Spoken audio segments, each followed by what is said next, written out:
এজন্যই তো আমার নবী রহমতের নবী মদিনার কবর জান্নাতুল বাকির পার দিয়ে নবী যান। হঠাৎ করে নবী অন্তর চোখে দেখলেন একটা যুবক কবরের ভিতরে জাহান্নামের আযাব ভোগ করে, আগুনে ফুটতেছে, সাপের কামড় খায়।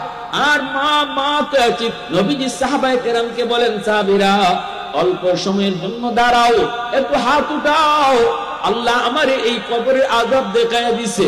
এ আল্লাহর গোলাম, কবরের আযাব আল্লাহ আমাদেরকে দেখায় না, কারণ আল্লাহ যদি আমাদেরকে কবরের আযাব দেখাইতো তাহলে আমাদের দুনিয়াদারি বন্ধ হয়ে যাইতো। কবরের পার দিয়ে কেউ চলাচল করতো না, দিনের বেলাও কেউ কবরের পার দিয়ে যাইতো না। বাপ মরে গেলে বাপের লাশ নিয়ে কেউ কবরে যাইতো না, মা মারা গেলে মার লাশ নিয়ে সন্তান কবরে যাইতো না।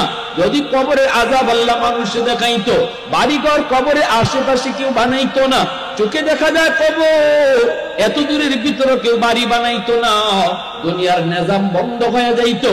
এজন্য আল্লাহ পাক কবরের আযাব মানুষের চোখের আড়াল করে রাখছে। মানুষের চোখের আড়াল না করে দুনিয়া চলতো না। কিন্তু আল্লাহ পাক আমার নবীরে দেখায়, নবীজি দেখছেন। নবী কয়, আল্লাহ আমি তোমার কাছে হাত উঠায় দিলাম, আমাকে তুমি রহমতের নবী বলেছো। রহমতের নবী কবরের পার দিয়ে যাবে, এই কবরের ভিতরে আযাব হবে, হয় না মালিক, হয় না, হয় না। আল্লাহ তুমি তার আযাব মাফ করো। সাহাবায়ে কেরাম তারাও আমিন বললেন। আযাব মাফ হয় না, নবী আবার হাত উঠাইলেন, আবারও আযাব মাফ হলো না, আবারও হাত উঠাইলেন, আযাব মাফ হলো না। তিনবার নবী হাত উঠাইছেন, আযাব বন্ধ হয় না। এইবার নবী জানতে চায়, মালিক আমার হাতের দাম বুঝি তোমার দরবারে কমে গেল? আল্লাহ আমি কোন অপরাধ করলাম, আমার হাতের দাম তোমার দরবারে বুঝি কমে গেল? আল্লাহ কো না বন্ধু, তোমার হাতের দাম কমে নাই।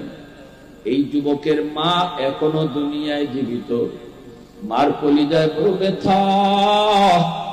দুনিয়া থাকতে মারে কষ্ট দিছে, মারে খাওয়ায় নাই, মারে মারছে। মরণের সময়টা তো মা তারে মাপ দেয় নাই। এজন্য আমি আল্লাহ সিদ্ধান্ত নিয়েছি, মা যতক্ষণ পর্যন্ত তারে মাফ না দিবে আমি আল্লাহ তার আযাব বন্ধ করব না। এই যুবক একটু একটু বুঝো, একটু বুঝো, একটু বুঝো।